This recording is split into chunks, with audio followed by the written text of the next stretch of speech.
Welcome everybody to the last of our CCC group webinars. Thanks to everyone for joining the last few weeks. I hope that you found it all interesting and informative.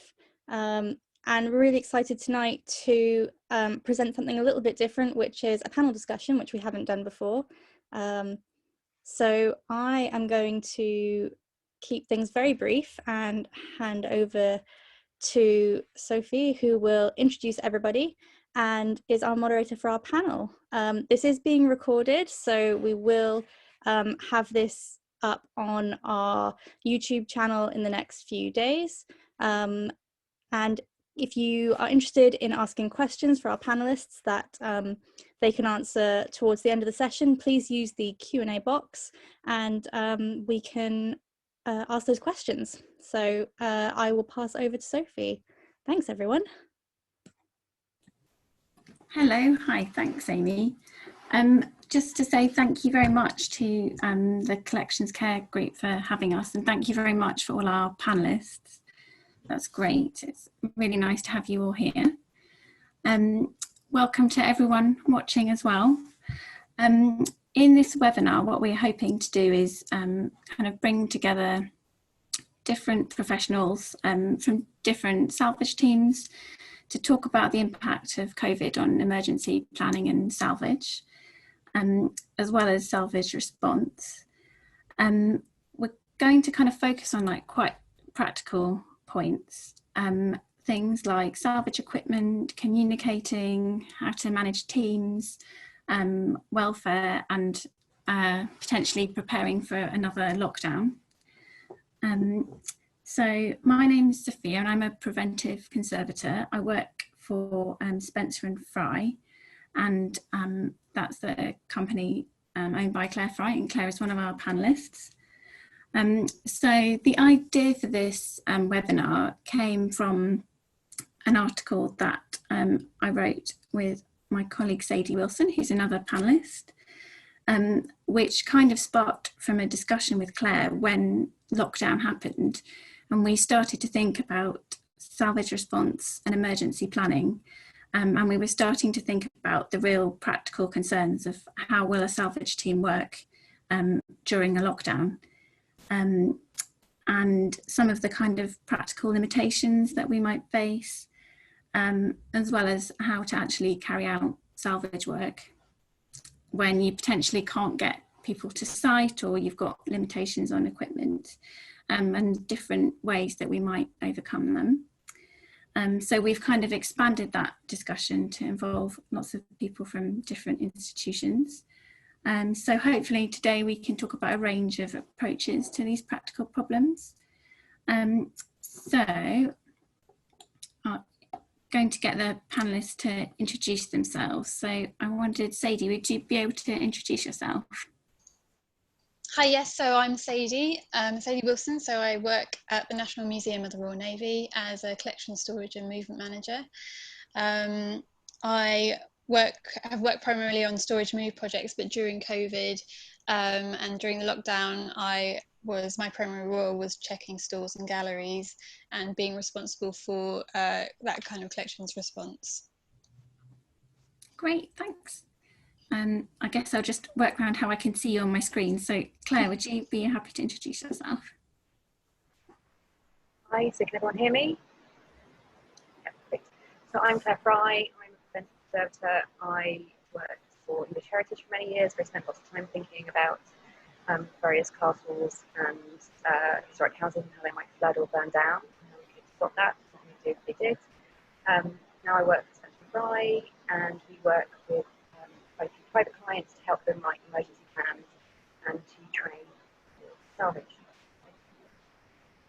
Great, thanks Claire. Emily, can you go next? So hello, I'm Emily Yates and I am the Conservation and Collections Care Manager for the Science Museum in London, and I've previously been in Science Museum on collections as a collections moves manager as well. Currently at the moment we have reopened the museum, so we are now beginning our new normal, but during the COVID lockdown, I'd been working with my team to make sure we could do as much remote collections, care and conservation work that we could. Excellent. Great. Thanks, Emily. Terri, can you introduce yourself? Hello, so I'm Terri Dendy. I'm the Head of Collection Standards and Care at the National Army Museum. So I primarily look after the stores at our offsite storage facility in Stevenage. So we were in a slightly different position to a lot of museums where we were able to still work on site during lockdown. So we had limited amount of staff on site, and we instantly put in a number of different COVID regulations to ensure we could carry on doing that. But main tasks were focused around the care and making sure, also just having an opportunity to get ahead of some of the projects we've not been able to get ahead of when we've been doing a lot of public facing work. So that's sort of where I'm coming from on this panel today. Great, thank you very much. And Jonathan, could you introduce yourself, please? Yeah, I'm Jonathan Bridal. I'm the Preventive Conservation Coordinator at Historic Royal Palaces. And more relevant to this, I am the salvage team leader for Kensington Palace, and my line manager is the salvage team leader for the Tower of London. I've worked for Historic Royal Palaces for about 13 years, and I've had a role on the salvage team in all of that time. Great, thank you very much, that's fab. So just to kind of run through the format of how this is going to work, we've got some kind of set topics that we're going to be discussing, but we will be looking at the questions as we go through. So if anyone has any questions, if you could put it in the Q&A box, then we'll try and get to some of those at the end of the seminar. Yeah, so that would be great if you could put them in there. And we're going to, just try and work through as many of them as we can. So I think my first question is about salvage equipment and thinking about, is current equipment that we have, is it sufficient? Do we need to repurpose and bring in special equipment for COVID? And also, do we need new processes for labelling and disinfecting that equipment? So I'm going to pass that one to Sadie to start off. Yeah, so with my position in lockdown, so I was able to access the sites as well and do store checks. So my initially, the first thing I did was I checked all the kits, and I had an opportunity to consolidate some as well because we'd moved out of the store. So that was a really good position for us to be in. And I checked all the PPE. Like other organisations, we donated PPE to the NHS. So I kind of made sure we still had enough for the kits.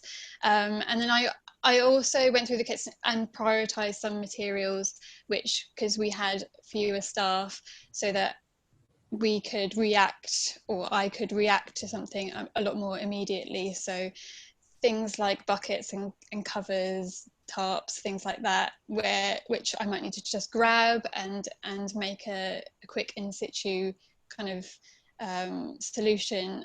I did prioritise them at the beginning of lockdown, and that seemed to work well, seeing me through. Now things are kind of coming a bit more out of that.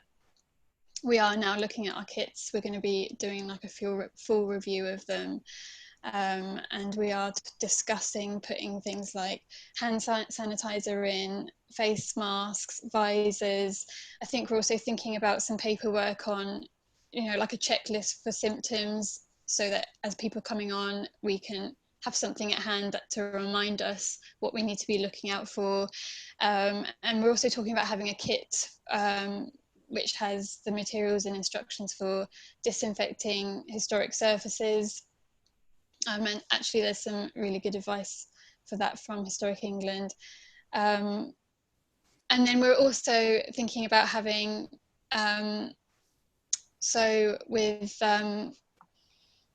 we would usually have sort of spreadsheets and stuff in there for documentation, but we're also thinking about what kind of documentation do we need to kind of monitor people coming in and out the salvage. So that's another piece of equipment maybe we might need in the kit as well. And that's about it at the moment. It's all a stage of review, and then we'll start sourcing what we need, really. Yeah, no, that sounds good. And I think it's difficult with the extra documentation, because it's obviously incredibly useful, but then you have to consider if you then need to disinfect that and control that as well, and how many people are handling it and how you manage that. A lot of laminating. Yeah. Okay. So I was going to also pass that on to Jonathan, in terms of kind of, do you think you'll end up with people having lots more stuff in their own salvage kits to bring onto site, in terms of PPE and kit, or do you think to kind of reduce the risk of transmission of things, or how do you think that will work? No, I mean, I think our kits are probably good as they are. The key thing is having enough masks. As was said before, we handed over a lot of spare masks that we had in store to the NHS at the beginning, and we haven't recouped those yet. So I think the issue for us would be, the kits are fine. People would turn up with masks from their kits. If we were having to resupply masks over a protracted incident, I think we would quickly run out. But I think that's the main issue for us. Our masks were quite a high standard anyway, because we were advised to have masks that would prepare us for toxic fumes in the event of a fire. Yeah, no, I think that's a good point. And also, I think people probably want to avoid having to buy too much kit and have too much extra stuff, because it does just make the situation more complicated. So I was going to ask Terri, actually, about if you've got different processes for kind of, Sadie mentioned documentation, but also things like labelling as you go along, to say like if things have been used, or processes for disinfecting shared kit, that kind of thing. So more generally on documentation, we're moving most of our stuff to a cloud-based system. So everything is, so our proxy clicks and how we log contractors in and visitors in is all on a cloud-based system. All staff have now been issued with a laptop as well. So we're in quite a good position that the basic documentation stuff can be done on individuals' laptops. So that sort of takes away the need for additional equipment on that. But what we are also doing is, sorry, what was the second part of the question? I just missed that. Yeah, well, just thinking about exactly that, kind of how you clock people in and out, and without having to kind of disinfect endless laminated sheets or whiteboards and all that kind of stuff. So. Yeah, we are using mostly like laptops and cloud-based programs at the moment anyway, which is really useful for if we were to go into emergency situation. Some of the things we're also doing is that we've implemented a number of different quarantines just for COVID. So our post coming in goes into a really useful box, and that goes into a separate quarantine area before it gets quarantined. So we've added in a lot of procedures around pre-quarantining.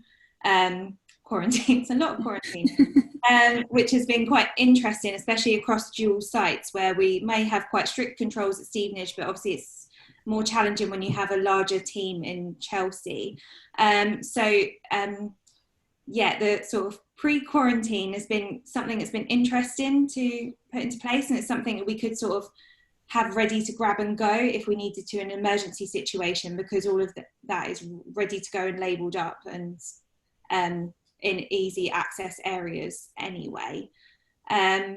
We're quite fortunate, we have our own museum van as well, so we have some of our equipment in there ready to go in the event of an emergency as well. One of the other things in terms of equipment as well that we've sort of put into place is that we've brought back the old school overcoats for all collection staff, so everyone's getting issued with a lovely brown overcoat so that they can take home and take ownership of and wash down as well if they need to. One of the things that we've noticed as well that we don't have is that we don't have a washing machine on site. So that's one of the things we're trying to push through, getting, so that we can make sure all our cloths are cleaned down quickly. If we've got reusable, you know, just cotton masks, they can be cleaned down quickly as well. But then it comes down to sort of budgetary questions and resourcing, which we might not be in a position to do at the moment. So yeah, no, that's great. I think, yeah, it's interesting, and I think it's a lot of the time it's the kind of the really sophisticated stuff of checking people in, but also, yeah, basic things like, have you got a washing machine? That becomes really important. It's closest to the stores if we really needed it as well. So yeah, no, absolutely. Okay, so I think my next question is about kind of staying in touch with your salvage team, and obviously what Terri mentioned about people being able to check in via cloud and all that kind of stuff is great. But it was, I think at the beginning of lockdown, everyone was doing lots of Teams and Zoom chats. But actually, if it was over an extended period of time, is it practical to kind of ring round people, or better to have a quicker way of staying in touch, or phone trees, or that kind of stuff? So I was going to direct that question to Jonathan first, in terms of what do you think are good practical ways of staying in touch with people? Yes, well, we've been sending out just a WhatsApp group message to all salvage team members every week, just asking if they're still available or whether they're shielding, just so we keep an eye on numbers. So just so we know if, you know, we're at 1/3 capacity because people are ill or shielding or whatever. But actually, we've only ever had the odd one reply that, you know, that they're not available due to isolating. So we've never really had a dip in our team's strength, a significant dip. I will say the one thing that I think we've perhaps not been so hot on is that at the beginning of lockdown, we envisaged a time where things would settle down a bit, people would get their act together, and we would continue doing salvage training sessions, through online, and we would perhaps set up some virtual salvage team meetings rather than doing face-to-face ones as we normally do monthly. And I have to say, resource has not allowed that. Out of a team of more than 10 preventive conservators, there's only been 2 or 3 people unfurloughed at a time, and their days are crazy busy. So I think the first thing to go was organising any kind of monthly salvage session. That's just gone out the window. And as lockdown went on, it became obvious that there wasn't going to be time for that. And if we go into a second lockdown, I don't think there's going to be the resource for that, which is a bit of a shame, because we had hoped we'd be able to do more virtually. Yeah. I think it's really hard to do that, and also then you think if things go back to normal, do you do extra training to prepare people for what might happen in another lockdown? And I was going to ask Claire about that. Great. Oh, I think you're muted. Oh, there we go. Yeah, sorry. It always freezes just as you want to unmute. So I was just going to say that the company's been talking to some institutions over lockdown about how they're dealing with emergency salvage. And certainly one of the main institutions we've been talking to has identified that the people they would expect to come in an emergency or an incident are shielding, or they don't live close to the institution. And they're looking at ways that they can train people who do live close to the institution, which I think in emergency planning, this whole, you can expect this carefully curated team, for want of a better word, turn up, is sort of even looser. So the training of people who work in institutions who don't necessarily deal with the collections every day is getting more and more important, because they might be the people that can get to your site, or don't use public transport, or aren't shielding or don't have symptoms. So the training is we're talking about doing lots of videos, very simple instructional pieces about this is what you do with a wet book, or even you've just got a call to say the museum's flooded, what do you need to do next? How do you respond? What do you need to take with you? So I think a lot of people are worrying that the people that could actually get to the museum are different to people who potentially trained. Not saying that obviously Jonathan's excellent team.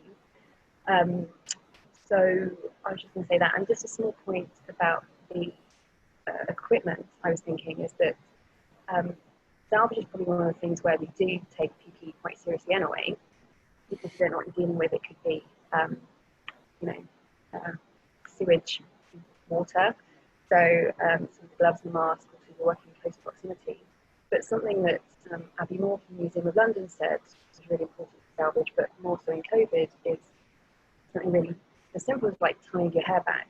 If your hair's all over the place and you're constantly playing with it, to get out your face, right your mouth, when you go home and it's on your pillow, or you wash your hair, but just simple things like having a hairband in your kit so people could just tie their hair back is really useful. So it seems very small, but actually in that instance when you're trying to deal with stuff and your hair's all over the place and you don't do your hair, then that's something that would be quite handy.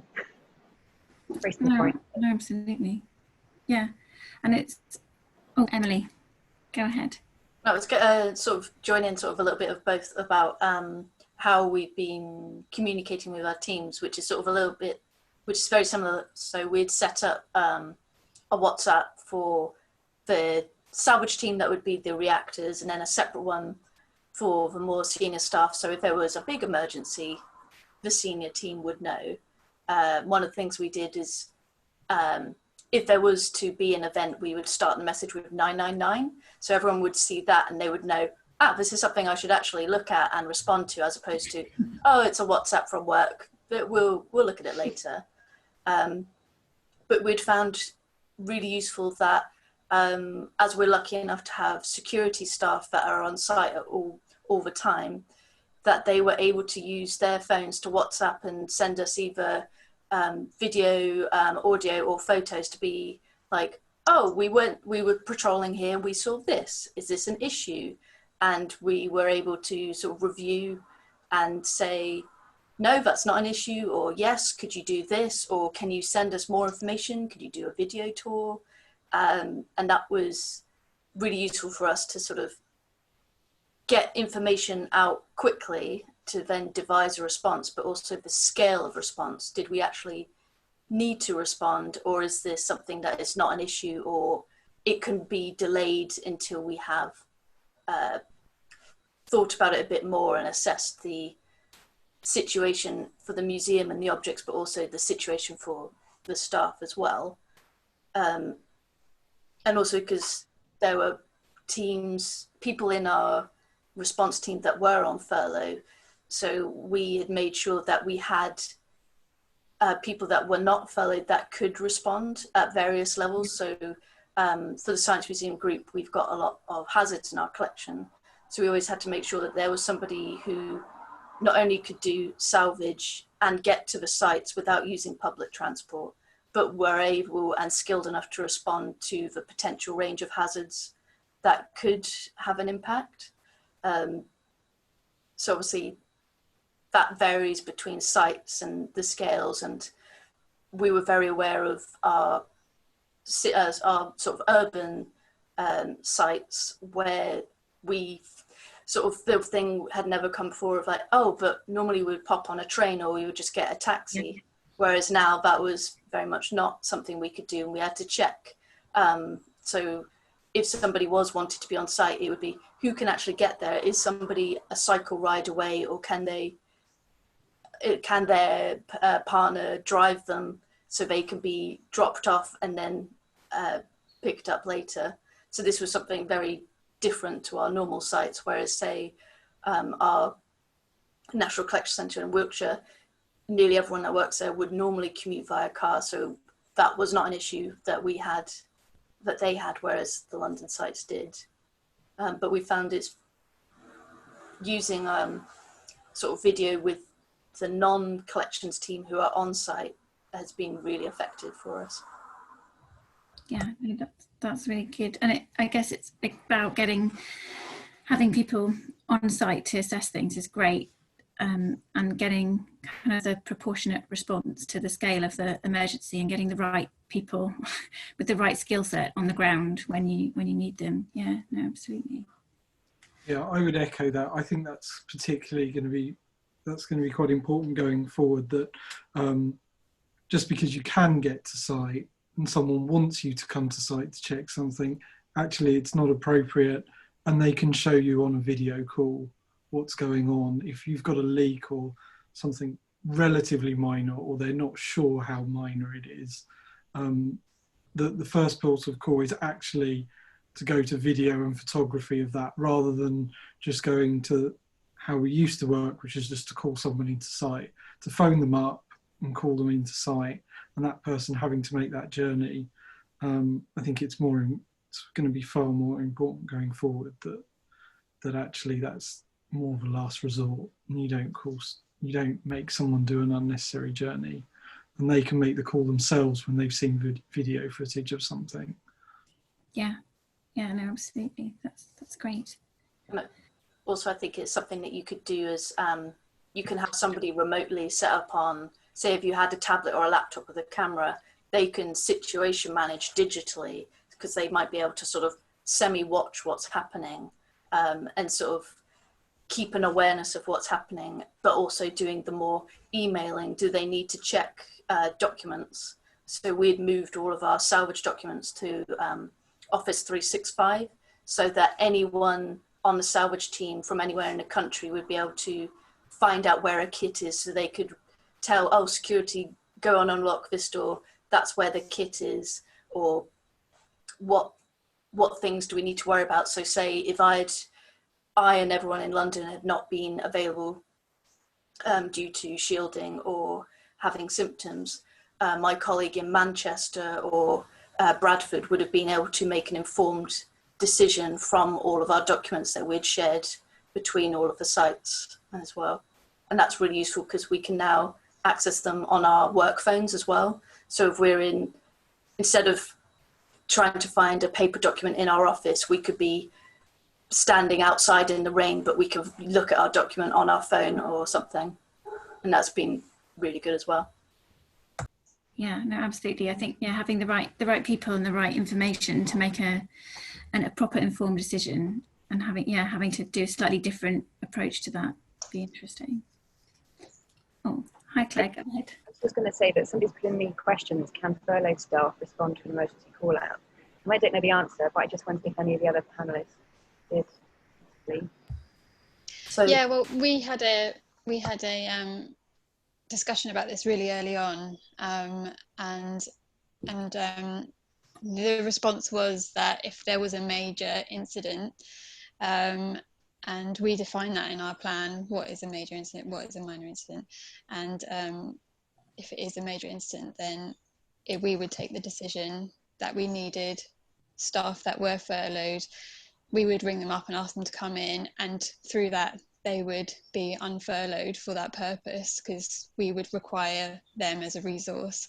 And actually when we were in lockdown, I went through the call out list and made it very clear who was on furlough and who wasn't on furlough, so that people could look at the call out list and be reminded, you know, is this a minor emergency? Is this a major emergency? Who am I going to ring? In reality, we didn't have to test that. We didn't have any major incidences, but that was our kind of initial response to that, which is, I mean, something we'll be reviewing. I think a lot of your suggestions about communication is really great, and I think we'll be reviewing that for us. So I've taken notes. Great. Yeah, I think we decided that people on furlough were definitely able to respond. I think if we burnt down a scheduled monument and no one turned up because they were on furlough, I don't think the government would see that as an appropriate interpretation of furlough rules. I think they would rather be saved the building or its contents. But apart from that sort of common sense element, I suppose, our salvage team have sort of volunteer contracts. So aside from whether they're an employee for us or someone who doesn't work for HRP, who's on our salvage team, you're essentially a volunteer anyway. So yeah, furlough doesn't really apply. Okay, so talking of salvage teams and how people are going to respond, I was going to ask a question about kind of welfare, because it might be that there's smaller teams. How we're going to kind of manage cleaning and access.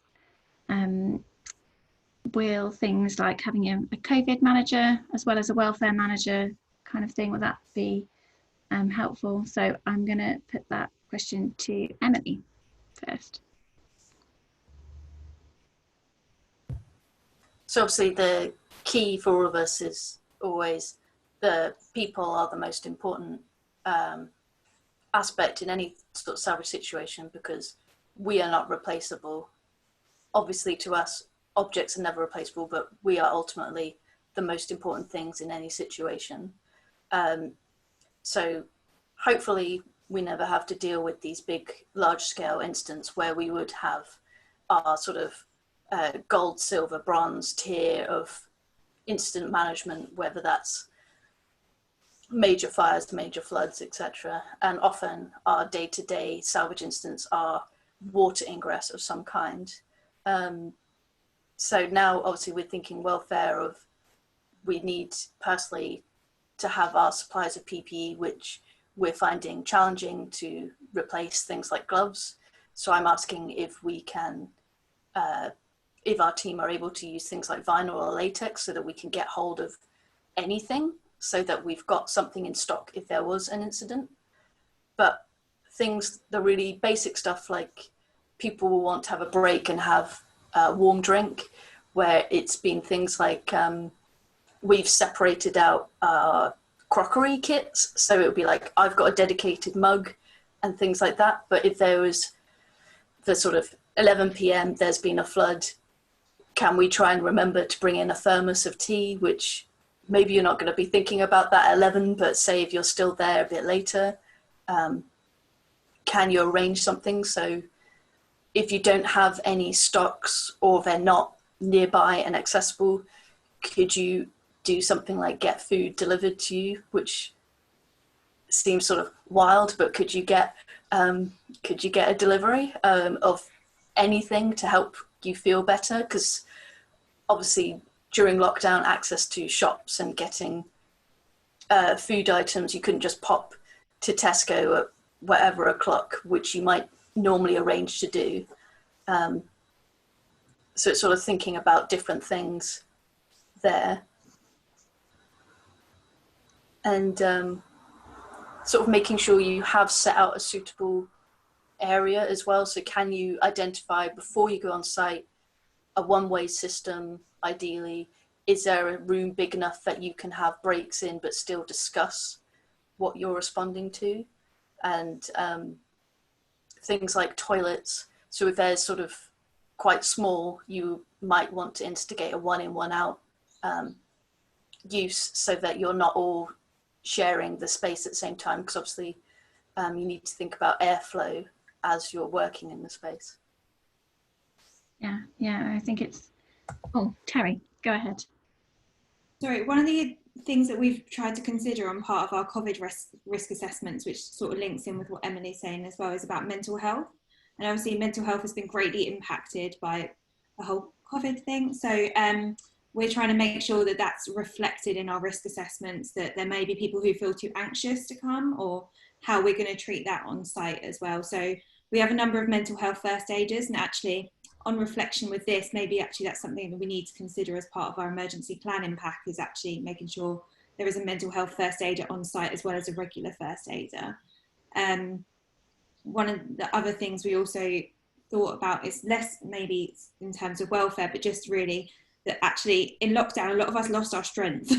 So being able to move big objects around was a bit harder than what you'd usually expect. So it's just sort of briefing people and reminding people that they may not be as strong as they were back in March. So something that seemed easy then is probably not easy anymore. So just really keeping that sort of sense of welfare involved as well.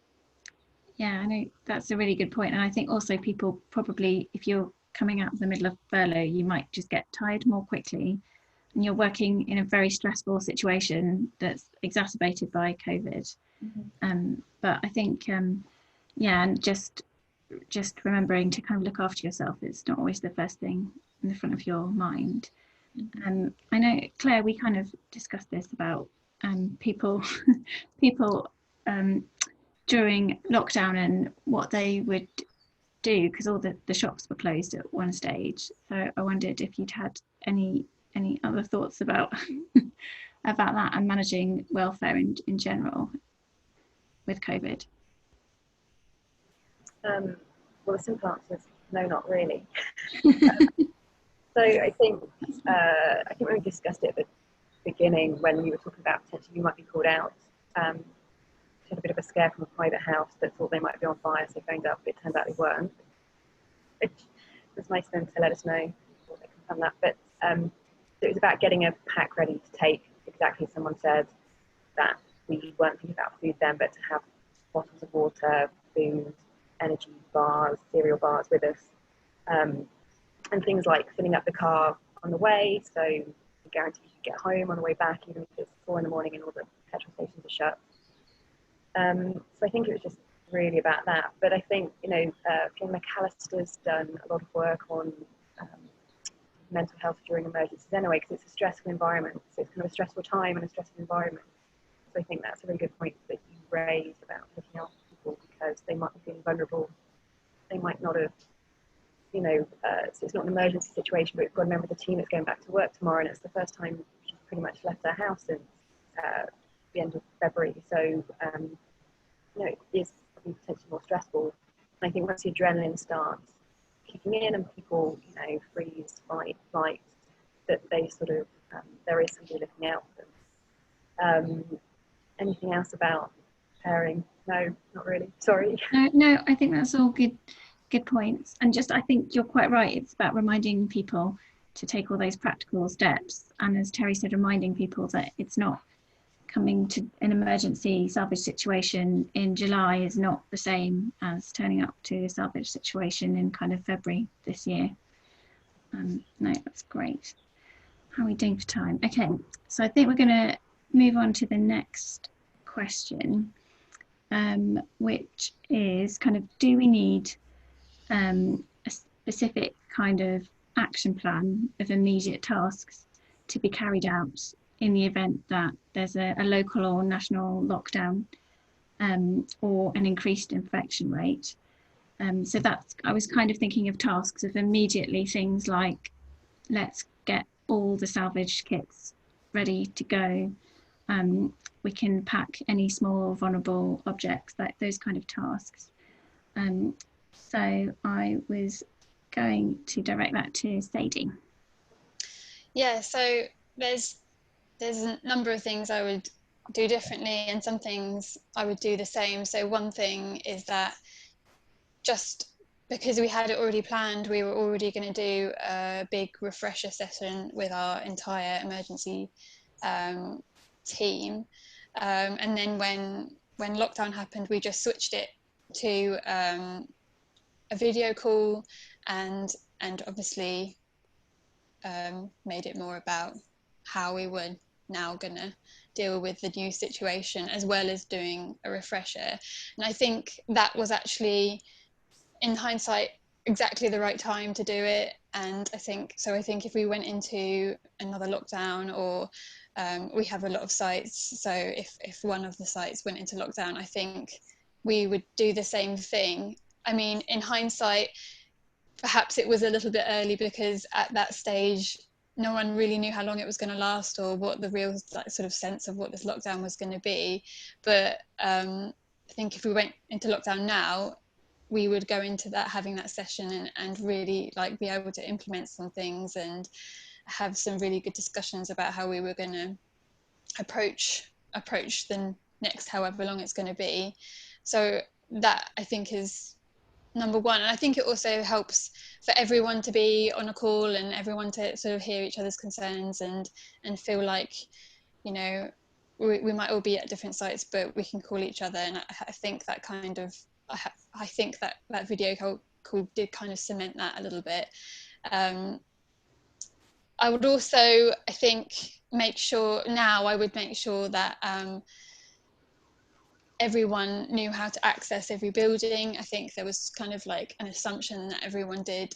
And now I would, as well as doing that kind of emergency planning team meeting, I would do a session of just making sure everyone knew how to get into every building, get into every store, what the codes are, what the keys are. So there isn't that panic just going through. This is what it all is. Let's just remember kind of thing. And then what I did do when I was initially going through all the salvage kits and checking everything, I put them all in grabbable positions because I didn't have the worry of the public seeing an ugly salvage kit. So I did put them in really obvious places. So if it was me or if it was a building manager and they were calling me, I could tell them, you're going to see the salvage kit, open it. You know, it wouldn't be you have to unlock this door and go through here. So that was definitely a benefit, and I think everyone benefited from that. And also I think the thing I would do is just check the weather and know what's coming up. Do I know, you know, there's a storm coming, so what am I going to do? Am I going to put a bucket out there, or, you know, kind of have a bit of a sense of what might be coming up over the lockdown period? Yeah, I think it's such an unpredictable situation anyway. I think anything you can try and predict is good. Yeah, but also it's a good point, especially about when you're working across sites. It might be that you're called out to somewhere that you're not familiar with working with usually, so I think it's really helpful to have just gone through that process before, so you're not in a panic.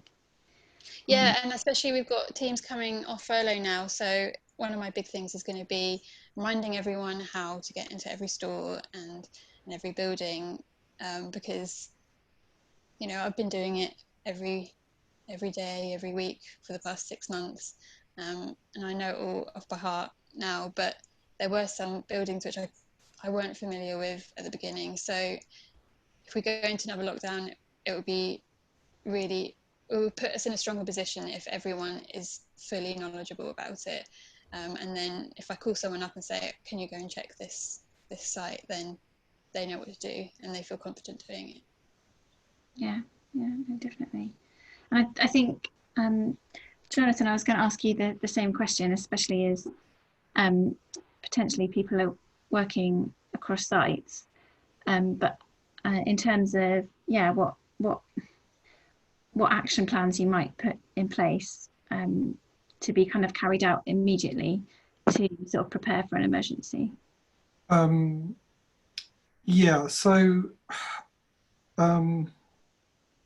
think sort of some of those measures of sort of packing things away and having things packed in store and having some things sort of ready to move, easy to move in a salvage situation, to some extent we do anyway, but I think there's more to do. We've got 2 smaller sites that haven't reopened and probably won't reopen until next year. So more work has been done at those sites in terms of doing more checks, doing more inventory, because there's just not many people there, and, you know, where we would be used to them being open and someone going in and out all the time. Now we're in a situation where, you know, it's barely touched. So to compensate for that, we're going round and doing more checks than we normally would do. And that's, you know, that's really important. when you've got somewhere that people were not blasé about, but people were used to being there. So those checks weren't so deliberate, but were nevertheless there. So we've had to do more in that situation. Again, it's down to resource. It would be great to pack up loads of items and have them protected so they could be whipped out quickly, but it's just not possible to do it for everything. And I think particularly, you know, lockdown happened to us quickly. Exactly, yeah. We had some things that we knew were going to be in store for 6 months and were nicely packed, and other things that we thought were going to be there not very long, and then they end, and they're still there now. And it would be good to revisit those things, particularly if there's a second lockdown. But yeah, we need resource for that. But yeah, it's important to go around and check those things and do what you can to make those things more accessible. I think that's a really good point, especially as I think lots of people will be in a similar position where previously there were lots of people on site, and that's just not the case anymore. So I think that's, yeah, a really good point. And I was going to pass that question on to Terri as well, thinking about it in terms of kind of collections management. If there were measures that you think would be helpful to carry out. So I think sort of following on from what Emily and Jonathan were saying is that it's important to also empower the staff that are there all the time to be able to help us when we're off site. So, you know, if we've got, so at our stores, we have a regular security guard who's very familiar with how we work, and it's sort of empowering them and having conversations with them daily almost when we're on site about what we would need in those sort of situations. So, you know, if it's a small leak, what's the best action plan to get that done? So he's prepared and ready to go on that as well. But in terms of, you know, if another lockdown happens, like I mentioned before, we were fortunate that because most of us are based close to the site, we were able to go in fairly regularly and do our checks, but also continue doing some core work as well. So I think it would just be making sure we've got a bit more of a plan in place for if that happens again, what does everyone need to do? You know, if we're only limiting site access to a handful of people, what do that handful of people need to do every day in order to continue the collections, care and management, and really just get around that.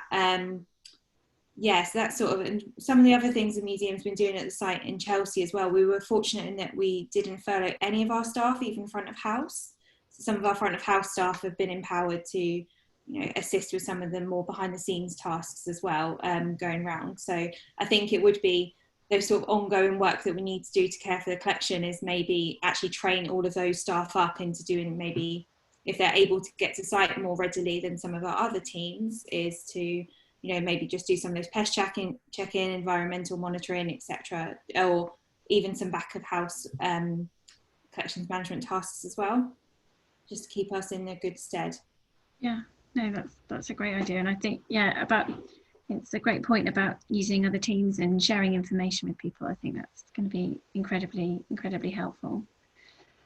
Yeah, I would say that yeah, people's job roles have become a lot more fluid in lockdown, and operational staff and security staff have done a lot of really useful things for us, from cleaning to inspections, and I think that's going to be the way going forward as well. That people are not going to be able to stick to their strict job roles any longer, and they're, you know, and in most cases people are really happy to do that if it makes a positive difference to how a site is run or the safety of that site. So yeah, I'm sure it's the case across a lot of organisations that during lockdown people have been doing a huge variety of jobs that they wouldn't normally do.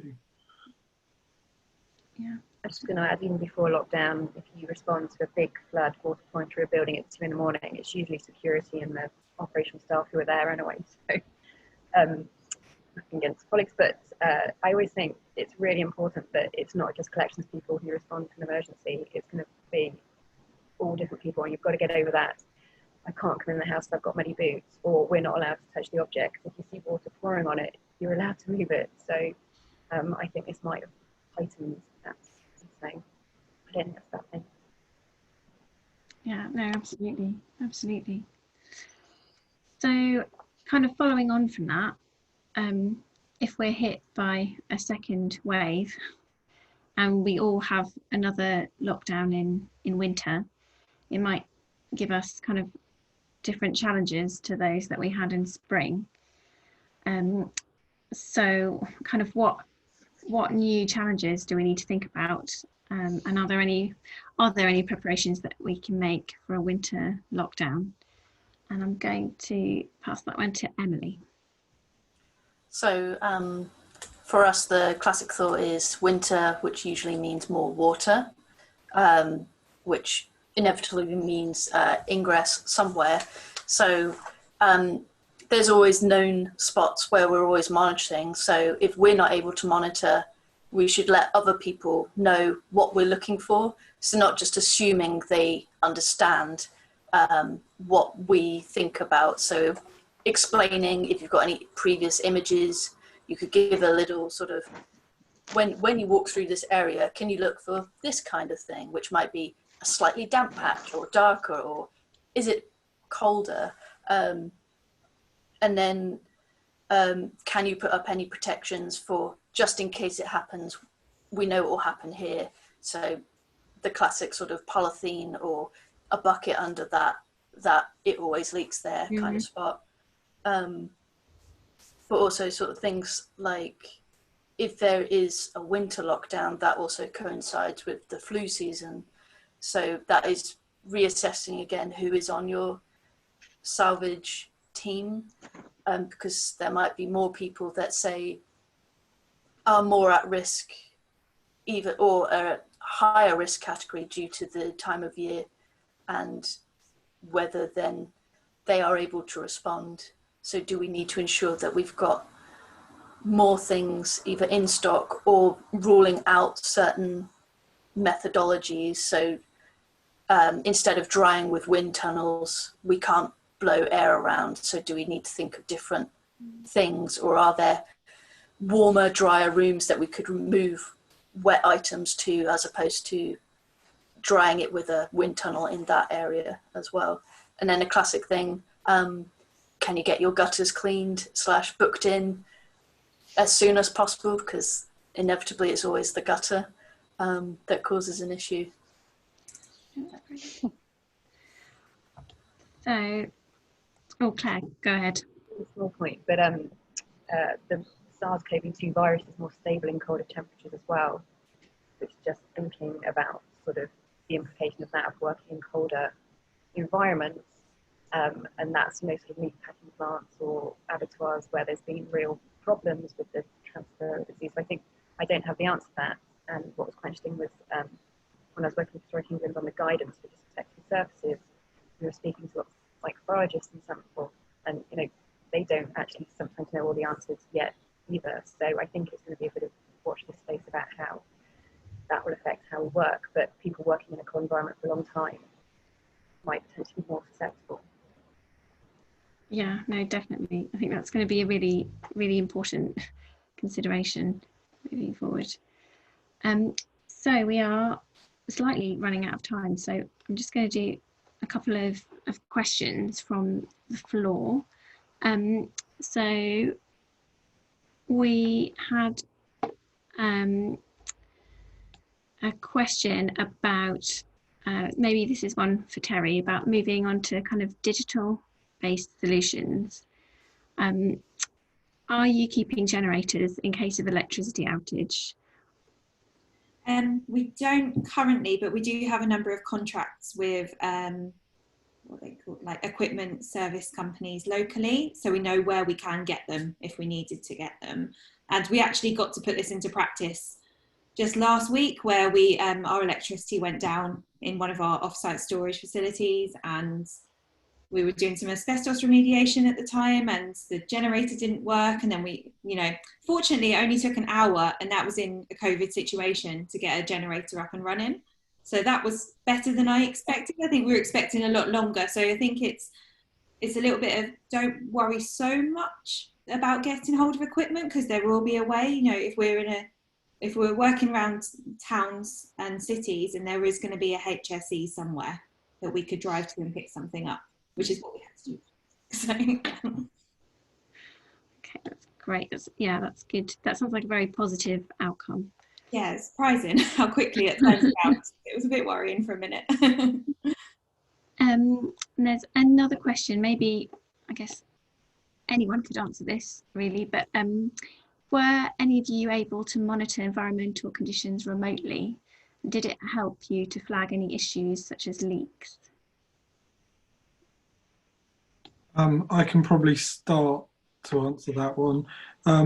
It's an interesting one for us. We have Hanwell Synergy, and although it's supposed to be web-based, if you're not on, and I'm not an IT person, so I may mangle this explanation, but if you're not fully on our servers, if you're not sort of fully in our computer system, you still can't get to Synergy. So some people can access it remotely and could look at live data from home.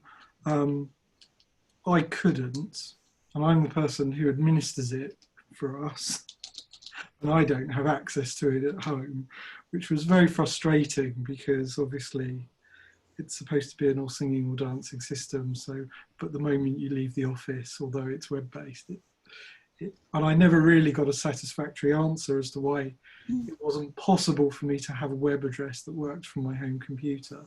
But some people who have greater access into the mainframe of our internal computer system are able to access it from home. We didn't really have any incidents that led to any great discoveries whilst accessing it from home, I don't think. Was anyone able to access their environmental data from home at all? We were able to. Our IT team had managed to, because we're lucky enough to have them, had really saved us, and we got a VPN that allowed us to access Hanwell. But I think of the very few things that were raised to salvage, it was mainly through people who were on site, and we were able to use our environmental monitors to monitor generically what was happening and check our known issues, but it didn't necessarily raise anything suspicious for us. Okay. So it sounds like having eyes on the scene is really the key to definitely working with other teams. Okay, and there's one more question from New Zealand, and it says, this is more of an observation than a question. In Christchurch, did not have clean water and I believe electricity for 3 weeks after the Canterbury earthquakes. Many people left the region. I would expect that a disaster of this scope would have a major effect on communication and documentation for starters, but in case of an ongoing pandemic, you would not have the means to maintain even basic hygiene, for example. Any thoughts? So I guess that's a really challenging situation. And I suppose you could use things, it would be looking for like cleaning products and hand sanitizers, that kind of thing, with a real strain on your equipment. But does anyone have any thoughts about that?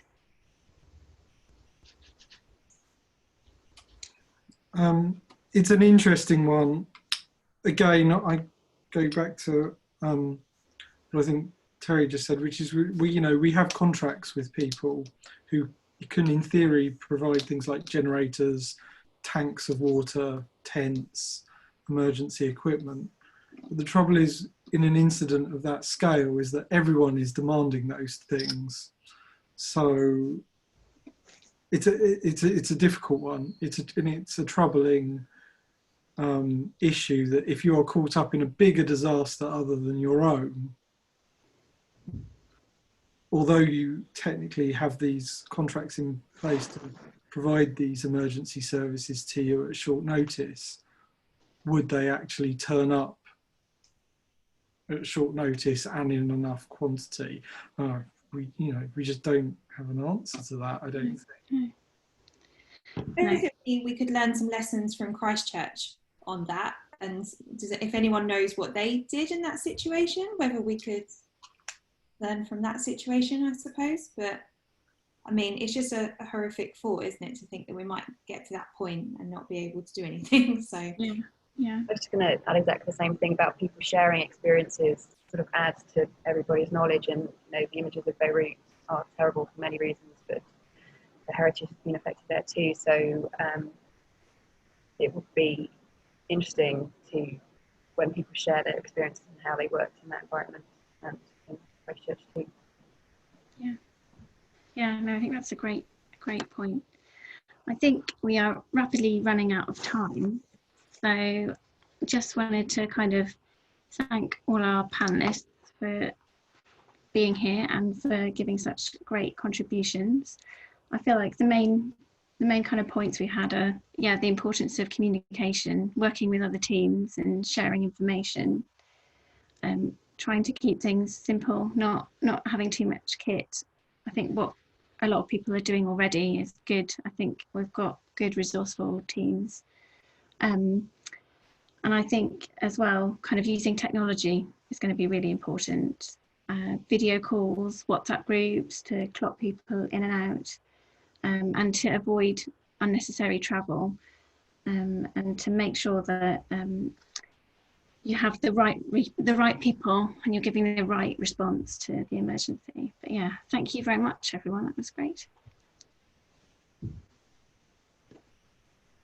Amazing. Thank you so much to all of our panelists for the brilliant discussion, and also a huge thank you to Sophia and Sadie, who coordinated all of this and came up with the idea and got everyone on board. So a huge thanks to you.